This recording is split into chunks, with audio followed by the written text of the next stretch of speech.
அண்ணி உங்களுக்கு இவரை பத்தி தெரியாது அண்ணி. தெரியும், என் மாமனார். தெரிஞ்ச இவருக்கு சப்போர்ட் பண்ணி பேசிட்டு இருக்கீங்க. இவரால அம்மா பட்ட அவமானம் உங்களுக்கு தெரியும்ல. அது மட்டும் இல்ல, காதாம்பரி என்ன சவால் விட்டுட்டு போனான்னு பாத்தீங்கல்ல. இவர் இங்க இருக்கிற வரைக்கும் நம்ம குடும்பத்துல யாருமே சந்தோஷமா இருக்க முடியாது. இவரால இப்ப இல்ல, எப்போதுமே யாருக்குமே சந்தோஷம் கிடையாது. இவரை வச்சு பிரோஜனமா கிடையாது. அதை தீர்மானம் பண்ண வேண்டியவன் நீ இல்ல. வேண்டாமா, என்னால உங்களுக்குள்ள. மாமனாரே, நீங்க யாருன்னு தெரியறதுக்கு முன்னாடியே எனக்கு உங்களை ரொம்ப பிடிக்கும். ஆனா வெளியில காட்டிக்கல. இப்ப என் மாமனாருன்னு தெரிஞ்சிட்டு விடுவனா என்ன? அண்ணி இப்பாடுடா, என்னமோ உனக்கு தான் அதிசயமா அம்மா மேல பாசம் இருக்க மாதிரி சொல்லுற. பாசம் இருக்கிறவ இப்படி பண்ணிட்டு இருக்க மாட்டான். அப்போ அம்மா அவமானப்படுத்த நினைக்கிறீங்களா? எதுக்குடா என் மாமியார் அவமானப்படணும்? அவமானப்படுறதுக்கு என் மாமியார் என்ன தப்பு பண்ணுனாங்க? அந்த காதாம்பரி பத்தி உங்களுக்கு தெரியும்ல. ஏன் அவளுக்கு என்ன 7 கொம்பா இருக்குது? அவ அவமானப்படுத்தினாலும் சரி, என்ன பண்ணினாலும் சரி, என் மாமனார் இங்க இருந்து போக மாட்டாரு. மாமனாரே, நான் இருக்கேன், பயப்படாதீங்க. அதுக்கு நான் சம்மதிக்க மாட்டேன். ஓ சம்மதம் எங்களுக்கு தேவையில்லை. அண்ணி, அண்ணிங்கிற மரியாதை இருந்தா கிளம்பு. அண்ணி உங்களுக்கு இவரை பத்தி தெரியாது அண்ணி. அம்மா இவரால எவ்வளவு கஷ்டப்பட்டாங்க தெரியுமா? அத கண்ணால பார்த்தவனா. என்னைக்காவது உங்க அப்பாவை வேர்க்கேடு உங்க அம்மா உன்ட்ட சொல்லிருக்காங்களா? சொல்லுங்க சாரே. எனக்கு உங்க அப்பாவை பிடிக்காதுன்னு என்னைக்காவது உங்க அம்மா சொன்னாங்களா? பிடிக்கலன்னு சொல்லல, சொல்லவும் மாட்டாங்க. அதுக்காக இவர் செஞ்ச தப்பு இல்லன்னு ஆயிருமா? இவர் இங்க இருக்கிற வரைக்கும் நம்ம குடும்பத்துக்கு ஆபத்து தான். நம்ம குடும்பத்துக்கு துன்பம் ஏதாவது ஒரு வழியில வந்துகிட்டு தான் இருக்கும். நான் இவர் இங்க இருக்க சம்மதிக்கவே மாட்டேன். அப்போ புரிஞ்சுக்கடா. உங்க அம்மாக்கு நான் இன்னைக்கு தண்ட சத்தியம் பண்ணி கொடுத்துருக்கேன். நான் இங்க இருந்து போக மாட்டேன்னு சொல்லி சத்தியம் பண்ணி கொடுத்துருக்கேன். ப்ளீஸ்டா, நீங்க இங்க இருக்கவே கூடாது. கிளம்புங்கன்னு சொன்னேன். ப்ளீஸ்டா, கிளம்புங்கன்னு சொன்னேன். யார வாழ்க்கையில பார்க்கவே கூடாது நினைச்சோமோ, சரி வீட்டு பக்கத்திலே கிளம்புங்கன்னு சொன்னேன். மாமனாரே, இவன் புச்சடிக்கிறதுக்கெல்லாம் நீங்க பயப்பட வேண்டாம். என் மாமியார் வாயில இருந்து வர்ற வரைக்கும் நீங்க இங்க இருந்து கிளம்பவே கூடாது. அண்ணே, பேச்ச நிப்பாட்டு. அண்ணே நான் சொல்றது கேளுங்க அண்ணே. எப்ப ஏன் சொல்லுக்கு உன்கிட்ட மரியாதை இல்லையா? உன்கிட்ட பேசுறது வீணு. நீ கிளம்பலாம். ஐயோ அண்ணே, உங்க மேல எனக்கு மரியாதை இல்லாமலாம் இல்ல. நான் ஒரு வார்த்தை சொன்னேன், அண்ணி மேல மரியாதை இருந்தா இங்க இருந்து கிளம்புனே. நீ வாக்குவாதம் எல்லாம் பண்ணிக்கிட்டு இருக்க. இதுல இருந்தே தெரியல உனக்கு என் மேல எவ்வளவு மரியாதை இருக்குன்னு. மத்தவங்கள மாதிரி நீ என்ன பைத்தியக்காரி நினைச்சிட்டல நீ. ஐயோ அண்ணே, சத்தியமா அப்படிலாம் இல்ல அண்ணே. உங்களை பத்தி எனக்கு தெரியாதா? போதும், நிப்பாட்டு. சாரி அண்ணே, சாரி அண்ணே, நான் கிளம்புறேன் அண்ணே. நிப்பாட்டு. இனி உனக்கு எனக்கு எதுவும் இல்ல, கிளம்பலாம். ஐயோ அண்ணே, சாரி அண்ணே, சாரி அண்ணே. நான் தப்புதான். உங்க சொல்லுக்கு நான் மரியாதை கொடுத்துருக்கணும். சாரி அண்ணே. மாமனாரே, நான் இருக்கேன், நான் இருக்கேன். உங்களுக்கு எந்த அவமானமும் வராது. நான் இருக்கேன், என்ன நம்புங்க. எனக்கு மாதிரி தைரியமா தன்னம்பிக்கையா பேசுறேன். நம்புறேம்மா. சாரி அண்ணே. அண்ணே ப்ளீஸ் அண்ணே, என்ன மன்னிச்சங்க அண்ணே. நீங்க கவலைப்படாம இருங்க மாமனாரே, நான் பாத்துக்கிறேன். ஐயோ சாரி அண்ணே, அண்ணே சாரி அண்ணே. இப்போ உங்களுக்கு திருப்தியா? ஒரு நாள் தான் குடும்பத்துக்குள்ள வந்தீங்க. எங்க அம்மாக்கு இவங்க உசுறு. இவங்க வீட்டுல எல்லாருக்கும் உசுறு. இவங்களே என்ன வெறுக்கு அளவுக்கு பண்ணிட்டீங்கல்ல. சத்தியமா இல்லடா, அண்ணங்க முறையில் தான் உனக்கு திட்ட, மத்தபடி இல்லடா. நீ பாட்டுங்க, இதுக்கு மேல என்கிட்ட பேசுனீங்க. நான் கிளம்புறேன். கிளம்பிட்டேனே. ஐயோ, என்னால உங்களுக்குள்ள. மாமனாரே, பயப்படாதீங்க. அவன் எனக்கு புள்ள மாதிரி. கொஞ்சம் சொல்லுனா அதான் அதட்டி வீட்டுக்கு அனுப்பியிருக்கேன். மத்தபடி அவன் மேல எனக்கு என்னைக்கும் கோவம் வராது. அன்னக்கிளி குடும்பத்தை பார்க்கும்போது ஐயப்பா இருக்குமா? வடிவமைச்சது யாரு? அன்னக்கிளி அச்சே. காதாம்பரி பேசுனதை நானும் கேட்டேன். நீங்க எது வரைக்கும் கேட்டீங்கன்னு எனக்கு தெரியாது. அந்த காதாம்பரி ரோசிதா கொண்டு இறக்க போறாங்க. ரோசிதாவியா? நிரந்தரமா உங்களையும் என் மாமியாரையும் பிரிக்கிறதுக்காக. மாமனாரே, நீங்க தான் முதல் இறங்கி அடிக்கணும். யோசிங்க, என்ன பண்ணலாம்னு யோசிங்க. நீங்க தனியா இருக்கும்போது இருந்தது வேற. இப்போ உங்களுக்கு ஏதாவது ஒண்ணுனா என் மாமியாரை சேர்த்து தான் பாதிக்கும், தெரியல? டா குதிச்சிட்டு போறானே, அவமானத்துக்கு பயந்துதான். எங்க அம்மா மறுபடியும் அவமானப்பட்டு தலை குனிஞ்சு நின்றுவாங்கன்னு பயப்படுறான். அம்மா அவமானப்படத அவனால தாங்கிக்க முடியல, பயப்படுறான். நீங்க தான் ஏதாவது பண்ணணும் சொல்லிட்டேன். நான் பாத்துக்கிறேம்மா. அசால்ட்டா இருக்காதீங்க மாமனாரே. பெத்த புள்ளைக்கே இறக்கப்படாதவா, பெத்த தாய் மேல ஈவரக்க இல்லாதவா எந்த எல்லைக்கும் போவா. நீங்க இறங்கி அடிக்கிறதுக்கு தயாரா இருங்க. உங்களுக்கு துணையா இந்த மருமக இருக்கா. அன்னக்கிளி பேசுன மாதிரியே இருக்குமா? அவளை திரும்ப பார்த்த மாதிரி இருக்குது. அவளோட மறு உருவம் அந்த மாதிரி இருக்குது. நான் நிச்சயமா ஜெயிப்பேம்மா, நிச்சயமா ஜெயிப்பேன். அன்னக்கிளிக்கு எந்த அவமானமும் வராது, என்னால வரவே வராது. இன்னொன்னு, நீங்க யாருன்னு எங்களுக்கு மட்டும்தான் தெரியும். எங்க குடும்பத்துல இருக்க யாருக்கும் தெரியாது. ஒருவேளை உங்களால மாமியாருக்கு அவமானம் வந்ததுன்னா நீங்க யாரு, என்ன, மாமியாருக்கு உங்களுக்கு என்ன சம்பந்தம் எல்லாருக்கும் தெரிய ஆரம்பிச்சிடும். அப்புறம் நீங்க நினைச்சாலும் மாமியார் கூட சேர முடியாது. நீங்க பண்ணி கொடுத்த சத்தியத்தை நிறைவேற்ற முடியாது. நிரந்தரமா பெரிய வேண்டியது வந்துடும். எங்க வீட்டுல யாரும் உங்களை ஏத்துக்கிற மாதிரி தெரியல. மாமியார நினைச்சாதான் பாவமா இருக்குது. இந்த உலகத்துல எந்த பொண்ணுக்குமே வரக்கூடாத வேதனை என் மாமியாருக்கு. ஆனா என் மாமியார் உங்களை பார்த்ததுல இருந்து ஏதோ கொஞ்சம் சந்தோஷமா இருக்கிற மாதிரி எனக்கு தோணுது. நிரந்தரமா அந்த சந்தோஷத்தை நான் உங்களுக்கு கொடுக்கணும்னு நினைக்கிறேன். அது உங்க கையில தான் மாமனாரே இருக்குது. நீங்க அந்த சந்தோஷத்தை நிரந்தரமா கொடுப்பீங்கன்னு நினைக்கிறேன். சத்தியமா கொடுப்பேமா. நீ சந்தோஷமா இருப்பா. என் உசரை கொடுத்தாது அவளை சந்தோஷமா வாழ வச்சுட்டு தான் நான் போவேன். உங்களுக்கு புரியல மாமா. என்னமா சொல்ற? என் மாமியோட ஒட்டுமொத்த சந்தோஷமே நீங்க தான். இறங்கி அடிக்கணும். நம்ம இறங்கி அடிக்கணும். இங்க யாரும் நம்ம கூட போராட வர மாட்டாங்க. நாம தான் இறங்கி அடிக்கணும். அந்த காதாபதியை ஜெயிக்கிறோம். ஜெயிக்கிறோமா? நிச்சயமா நாம ஜெயிப்போம். அன்னைக்கு நீ முகத்துல இருக்க புண்ணியை நான் எடுக்க விட மாட்டேன். அவ சிரிச்சுக்கிட்டே இருக்கணும். இது வரைக்கும் அவன் என்னால அழுததெல்லாம் போதும். காதாம்பரி எப்படி ஜெயிக்கணும்னு எனக்கும் தெரியும். நம்புறேன். உங்களை நான் நம்புறேன். உங்களுக்கு பக்கபலமா நான் இருப்பேன். இதுக்கு மேல எனக்கு என்னமா வேணும்? நான் ஜெயிக்கிறேன். என்ன பண்ணலாம்? அந்த 40,000 கோடி கையில இருக்கிற போய் தானே இந்த ஆட்டம் போடுறா. அதுல அவளுக்கு பிடிமானம் இருக்கிற போய் தானே இந்த ஆட்டம் போடுறா.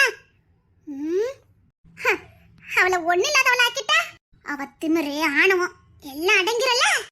என் மாமியார் முகத்துல இருக்க புன்னகையை எடுப்பேன்னு சொல்லி சவால் எடுத்துட்டு போன காதாம்பரி, நீ நிரந்தரமா சிரிக்கவே முடியாத அளவுக்கு நான் பண்ணல. சாரி அண்ணி, உங்க மேல ஏகப்பட்ட மரியாதை இருக்கு. அவர் மேல உள்ள கோபத்துலதான் நீங்க சொன்னதை காது கொடுத்து கேட்காம இருந்துட்டேன். ப்ளீஸ் அண்ணி, என்ன மன்னிச்சிருங்க அண்ணி. ஐயோ சாரி அண்ணி, சாரி அண்ணி. நீ கிளம்பலாம். உங்க அம்மாவை சந்தோஷமா பார்க்கணும்னு நினைக்கிறது தப்பு இல்ல. ஆனா அவங்க சந்தோஷம் எதுல இருக்குன்னு தெரியாம இருக்க பாரு, அதுதான் தப்பு. என்ன நீ சொல்றீங்க? உங்க அம்மாக்கு எதுல சந்தோஷம்னு நீ தெரிஞ்சுக்கவே இல்லல. நீ இல்ல, இந்த வீட்ல யாருமே தெரிஞ்சுக்கல. பேர பிள்ளைங்களோட சிரிச்சுக்கிட்டு இருக்காங்க. அதுதான் அவங்க சந்தோஷம்னு நீங்க எல்லாம் முடிவு பண்ணிட்டீங்க. இங்க இல்ல, நிறைய வீட்ல அப்படிதான். டிவி பார்த்துட்டு இருக்காங்க, அவங்க சந்தோஷமா இருக்காங்க. அவங்க சந்தோஷம் அந்த டிவில தான் இருக்குது. பேர பிள்ளைங்களோட விளையாடிட்டு இருக்காங்க, அதுல தான் அவங்க சந்தோஷம் இருக்குது. கோயில் குளத்துக்கு போறாங்க, அதுல தான் அவங்க சந்தோஷம் இருக்குது. இப்படி நீங்களே முடிவு பண்ணிட்டா அவங்களுக்கு உண்மையான சந்தோஷம் எதுல இருக்குன்னு உங்களுக்கு தெரியலன்னா நீங்க அமைதியா இருங்க. அதை விட்டுட்டு அவங்க அதுல தான் சந்தோஷமா இருக்காங்கன்னு நீங்களே முடிவு பண்ணாதீங்க. அதை விட கொடுமையான வலி இந்த உலகத்துல எதுவுமே இல்ல. அண்ணே நீங்க என்ன சொல்றீங்க? உங்க அம்மாக்கு எதுல சந்தோஷம் உனக்கு தெரியுமா? ஒரு பொண்ணு எவ்வளவுதான் சம்பாத்தியம் பண்ணாலும் சரி, பல சாதனைகளை பண்ணாலும் சரி, தன்னை உசுருக்குசுரா காதலிக்கிறவர் கூட இருக்கிறதா அந்த சந்தோஷமே இருக்கும். அவர் வாங்கி கொடுக்கிற பூவும் பொட்டில தான் அந்த சந்தோஷம் இருக்கும். அவர் காட்டுற அரவணைப்புல தான் அந்த பொண்ணோட சந்தோஷம் இருக்கும். அவர் கூட இல்லாம நீ எமயமலைக்கே கூட்டு பண்ணாலும் அவங்க தேடுற என்னமோ அவரோட இதயத்தை மட்டும்தான், அவரை மட்டும்தான். அவர் எங்க இருக்காரு அங்க வாழ்றதுதான் சந்தோஷமே இருக்கும். இது தெரியாம அம்மாக்கு சந்தோஷம் டெல்லியில தான் இருக்குது, அம்மாக்கு சந்தோஷம் இங்கதான் இருக்கு, அம்மாக்கு சந்தோஷம் பேர பிள்ளைகிட்ட தான் இருக்குது. நீயே புரிஞ்சுக்கிட்டு அவங்க சந்தோஷத்தை ஏன் நீ தட்டி பறிக்கிற? என்ன நீ சொல்றீங்க? டேய், உன் அம்மாவோட உண்மையான சந்தோஷமே உங்க அப்பாவை பாக்குறதாண்டா. அவர் முகத்தை பாக்குறதா இருக்குது. அவர் கூட வாழ ஆசை இல்லட்டாலும் அவரை பார்த்துக்கிட்டே இருக்கணுங்கிற ஆசை இருக்குடா. அவங்க கடைசி ஆசை என்ன தெரியுமாடா? உங்க அப்பாவை பார்த்துக்கிட்டே சாகணுங்கதா. அதை போய் தட்டி பறிக்கணுங்கற. நீ எல்லாம் ஒரு பிள்ளையாடா? பிள்ளையோடடா, நீ எல்லாம் ஒரு மனுஷனாடா. சாகும்போது கூட அவர் முகத்தை பார்த்துட்டே சாக நினைக்கிறவங்கள நரந்தமா பிரிக்கணும்னு அலையற. உன்னால சேர்த்து வைக்க முடியும்னா சேர்த்து வை, இல்ல ஒதுங்கிக்க. சும்மா டெல்லிக்கு வாங்க, மண்ணாங்கட்டிக்கு வாங்கன்னு பண்ணிக்கிட்டு இருந்தா தொலைச்சிருவேன், தொலைச்சி. உனக்கு தெரியல, அவர்தான் அப்பான்னு தெரியல. மூடிக்கிட்டு போ, நான் பாத்துக்கிடுவேன். என் மாமியாரை எப்படி சந்தோஷமாக்கணும்னு எனக்கு தெரியும். என் மாமியாரோட சந்தோஷத்தாண்டா ஏன் சந்தோஷமே இருக்குது. என் மாமியார் முகத்துல உண்மையான சந்தோஷத்தை பார்த்தேன். அதை நிரந்தரமாக்காம நான் தூங்க மாட்டேன். குறுக்காத காதாமரியில நீ ஏன் வந்தாலும் போட்டு தர அஞ்ச மாட்டேன், பாத்துக்க. உனக்கு என்ன பத்தி தெரியல. சிரிச்சுக்கிட்டே காரியத்தை முடிச்சிட்டு போய்கிட்டே இருப்பேன். நான் எது பண்ணாலும் இந்த உலகம் நம்பாது. என்ன நீ நம்பிக்கிட்டு இருக்க? என்ன பைத்தியக்காரினே. இப்படிதான்டா இந்த ஊர் உலகமும் நம்பிக்கிட்டு இருக்குது. போய்கிட்டே இருப்பேன் முடிச்சிட்டு. ஐயோ நீ சத்தியமா அவங்க அப்படி நினைக்கல. நீ போடா, நீ அப்படிதான்டா நினைக்கிற. பைத்தியக்கார அண்ணிதானே, இவளால என்ன பண்ண முடியும்னு நினைச்சிட்ட? முடிச்சு காட்டுறேன்டா, என் மாமியாருக்காக, என் உசுருக்காக. ஐயா நீங்க அம்மா மேல உசுரா இருக்கீங்கன்னு எனக்கு தெரியும். ஆனா டேய், நீ ஒண்ணு யோக்கியம் இல்லையா? இங்க பார், மத்தவங்கள குற்றவாளின்னு சொல்றதுக்கு முன்னாடி முதல்ல நீ யோக்கியமான பாரு. பெத்த தாயோட மனசை புரிஞ்சுக்க தெரியல, நீ எல்லாம் பேச வந்துட்ட. நீயும் உங்க அப்பாவும் ஒண்ணுதான்டா. வாழ வேண்டிய வயசுல உங்க அப்பா புரிஞ்சுக்கல, வயசான காலத்துல நீ புரிஞ்சுக்கல. என்னடா எவ்வளவுதான்டா ஒரு பெண்ணுக்கு வேதனை கொடுப்பீங்க? போறேன்டா, விட்டுருங்க. அவங்களாவே வாழ விடுங்கடா. ஏண்டா அவங்களுக்கு அவங்க வாழவே கூடாதா? எப்பம் பாரு மத்தவங்களுக்காகவே வாழ்ந்து வாழ்ந்து இந்த வாழ்க்கை மேல வெறுப்பு வருதுடா. உங்க அப்பா அதுக்கு முன்னாடி என்னைக்காவது உங்க அம்மா கிட்ட வாழறதுக்கு ஆசை இருக்கான்னு கேட்டு பார்த்திருக்கியா? இல்ல. கேட்க மாட்டீங்க. மனசுல என்ன இருக்குன்னு கேட்க மாட்டீங்க. நான் கேப்பேன்டா. நான் கேட்டேன். ஏன்னா நான் பைத்தியக்காரி பத்தியா? நான் கேட்பேன். லூசுத்தனமா தான் கேள்வி கேட்பேன். அப்படி லூசுத்தனமா ஒரு நாள் நான் கேள்வி கேட்டேன். உங்களுக்கு வாழணும்னு ஆசை இருக்கா, சாவணும்னு ஆசை இருக்கான்னு கேட்டேன். ஆமாடா, இப்படிதான் தமிழ சம்பவம் என் மேல கோபப்பட்டாளுங்க. லூசு லூசு லூசு நாளுங்க என்ன பார்த்து. நான் லூசுத்தனமா கேள்வி கேட்டனால்தான் அன்னைக்கு உங்க அம்மாவோட மனசை நான் புரிஞ்சுக்க முடிஞ்சதுடா. என்ன நீ சொல்றீங்க? கேட்டேன். வாழணும்னு ஆசை இருக்கா, சாகணும்னு ஆசை இருக்கான்னு கேட்டேன். உங்க அம்மா சொன்ன வார்த்தை என்ன தெரியுமா? அவரை ஒரே ஒரு வாட்டி பார்த்துட்டு சாகணும், அதுக்கு முன்னாடி நான் செத்துட கூடாது மீனா அப்படின்னாங்க. இத்தனை வருஷம் அங்க உசுறு வாழ்ந்தது அந்த முகத்தை பார்க்கறதுக்கு தான்டா. இப்ப அந்த முகத்தை பார்க்க கூடாது அந்த மனுஷன் விரட்டிக்கிட்டு இருக்க. நான் விட்டுருவேன் உன்னையனா? நீ விரட்டதுக்கு விட்டுருவேன். என் மாமியார் மனசு என்ன இருக்குன்னு தெரிஞ்சுக்கிட்டவளா? என் மாமியார் சந்தோஷத்துக்காக நான் எந்த எல்லைக்கு போவேன். உங்க அம்மாக்கு ஹார்ட் அட்டாக் வந்துச்சே, அப்ப கூட நீ வந்து பார்க்கலையே? அப்ப நான் தாண்டா அவங்க கூட இருந்தேன். மீனா, என்னை எப்படியாச்சும் காப்பாத்திரு. அந்த மனுஷன் என் முகத்தை பார்க்காம போயிட்டாருன்னா நொந்துருவாரு. நான் அவருக்கு பெரிய தண்டனை கொடுத்த மாதிரி ஆயிரும். சாகதுக்கு முன்னாடி அவரும் நானும் பேசணும். பேச வேண்டியது நிறைய இருக்குது. என்ன சாக விட்டுறாத, நீ என் கைய பிடிச்சு கெஞ்சுறாங்கடா. எனக்கு அப்பெல்லாம் அறிவு பத்தல. உலகத்தை பத்தி எனக்கு தெரியல. செம்பகவலிட்டு தமிழ் கிட்ட போய் சொன்னேன். லூசு லூசு, மாமனார் செத்து பல வருஷம் ஆயிட்டு அவங்க புத்தி பேர வச்சு பேசிக்கிட்டு இருக்காங்கன்னு சொல்லி மாமனார் உசுரோட சாகடிச்சுட்டாங்கடா. உங்க அப்பா வந்ததுக்கு அப்புறம் தான்டா எனக்கே பல உண்மை தெரியும். சாக போற நிலைமையில கூட பெத்த பிள்ளை ஒன்ன பார்க்கணும்னு நினைக்கல, பேர பிள்ளைல பார்க்கணும்னு நினைக்கல, அவரை தாண்டா பார்க்கணும்னு நினைச்சாங்க. புரிஞ்சுக்க, அவங்க சந்தோஷம் எதுல இருக்குன்னு. சாரி அண்ணே, நீங்க சொல்றது எனக்கு புரியுது. ஆனா என்னால அவருக்கு உதவி பண்ண முடியாது. என்னால அதை ஏத்துக்க முடியாது. ஏன்னா என் மனசுல பட்ட காயம் அப்படி. அதுக்காக நீங்க செய்யறதுக்கு நான் தடையா இருக்க மாட்டேன். என் அம்மாவோட சந்தோஷத்துக்கு நான் தடையா இருக்க மாட்டேன். நீங்க என்ன வேணாலும் பண்ணுங்க, நான் ஒதுங்கிக்கிறேன் அண்ணே. சூப்பர்டா, வெரி குட். நீ படிச்ச படிப்பு இவ்வளவுதானே காட்டிட்ட பரிச்சு. அஞ்சறிவு ஜீவன் கூட தான் தாய்க்கு ஒண்ணு நான் துடிக்கும்டா. அறிவுள்ள மனுஷன் ஒதுங்கிக்கவேன்னு சொல்றேன். என்னால முடியாது அண்ணே, என்ன விட்டுருங்க. என்னால முடியாது முடியாது முடியாது. எனக்கு அவரை பார்த்தாலே என் அம்மா வாங்கின அடிதான் என் கண்ணு முன்னாடி வருது. அதுவே எனக்கு பைத்தியம் முடிச்ச மாதிரி இருக்காது. நீங்க அதை கண்ணால பாக்கல, பார்த்துதான் நீங்க இப்படிலாம் பேச மாட்டீங்க. எனக்கு அவரை பார்த்தாலே வெறுப்பு தான் வருது, பாசம் வரல. என்னால உதவி பண்ண முடியாது. நீங்க என்ன கோல நினைச்சாலும் சரி, என்ன நினைச்சாலும் சரி, என்னால இதுக்கு உதவி பண்ண முடியாது. நான் இப்ப உங்ககிட்ட உதவி கேட்கலையே. போடா, உன் உதவி யார்டா கேட்டா? என் மாமியாரை காப்பாத்துற அளவுக்கு என் மனசுலயும் தைரியம் இருக்கு, என் உடம்புலயும் தைரியம் இருக்குடா. பெத்த புள்ள நாங்க நிரூபிச்சுட்ட பாத்தியா? அதுக்காக வளர்த்த புள்ள நான் நஞ்சிக்கணும் செத்தாம இருக்க கூடாதுல்ல? அனாதையா கேட்க நாதி இல்லாம இந்த எங்களை கூட்டு வந்து இவ்வளவு பெரிய வாழ்க்கை கொடுத்தவங்களுக்கு நாங்க நன்றி கடன் பட்டிருக்கோமே. நீ பெத்த புத்திய காட்டிட்ட, போ போ. நான் இருக்க மாட்டேன்டா. என் உசுரே போனாலும் சரி, என் மானமே போனாலும் சரி, என் மாமியார் முகத்துல சிரிப்பா பார்க்காம நான் போக மாட்டேன். மனுஷனா பிறந்தா கொஞ்சமாவது நன்றி விசுவாசம் இருக்கணும்டா. பாப்பா, உதவி எனக்கு தேவை கிடையாது. நீ ஏதோ பேசிக்கிட்டு இருந்த? யாருக்கிட்ட? நம்ம கிஷோர் கிட்ட? ஏன் இல்ல ஒரு மாதிரி கண்ணீரை தொடச்சிக்கிட்டே போறானே, இது சட்டக்கட்ட போட்டியோ? என்னடி காலையில இருந்து ஒரு மார்க்கமாவே இருக்கியா? என்னத்துக்கு? ஒண்ணும் இல்ல, சும்மாதான்.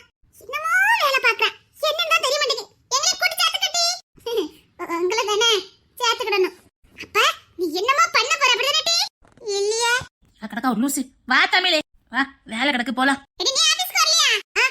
போ வாரேன். அவ கிளம்பி தானே இருக்கா, அவளை கூட்டி போறமே. அவ வருவா, எனக்கு ஏகப்பட்ட வேலை இருக்கு, நீ கிளம்பு. அம்மா யாருங்கட்டி டிப் டாப்பா கிளம்பிட்டில எங்கட்டி? ஒரு பக்கம் இல்ல. ஏதோ உள்ள பிளான போட்டிருக்கு, என்னன்னு தான் தெரிய மாட்டேங்குது. ஒழுங்கா கம்பெனிக்கு வந்து சேரு, நிறைய வேலை பெண்டிங்ல கிடக்கு. நான் அதுக்கு ஆள் வச்சிருக்கேன், அந்த ஆள் வரும், நான் வர மாட்டேன். அடி பையா எடுக்கடி. இங்க சின்ன ப்ராஜெக்ட் இருக்கு, முடிக்கணும், நீ போ. வர வர பெரிய ஆளாயிட்டே போற. பெரிய ஆளாக்குறதே நீங்க தானே. என்ன இப்படி பேசுறவ கிடையாது. அவன் கிஷோர் என்னன்னா அழுதுட்டே போறான், இவ திட்டி அவன் அழுதுட்டு போறான்னா உள்ள ஏதோ பெரிய வேலை பாக்குது, என்னன்னு தான் தெரிய மாட்டேங்குது. செம்பவலி போ, அவ ஏதாவது வேலையை பார்த்துட்டு போறா, நீ கிளம்பு. என்னாலும் என்கிட்ட சொல்லிட்டி, இது வம்புக்குள்ள மாட்டிக்கிறாதட்டி. சரி சரி போ. என்ன பையவுல மிச்சுட சிரிக்குது. எதுவும் பிரச்சனை இல்லலாட்டி, நான் ஏதாவது உன் மனசுக்கு வந்தபடி நடந்திருக்கேனா? இல்லையே. சரி இல்ல, இது மீனாவே இல்ல. எனக்கு தெரியாது மீனாவை பத்தி. துணைக்கு நான் வரலாமா? கேட்க நாரியத்து அனாமத்தா இருந்த நமக்கு வாழ்வு கொடுத்தவை முகத்துல புன்னகை பார்த்ததுக்கு நான் வரலாமா?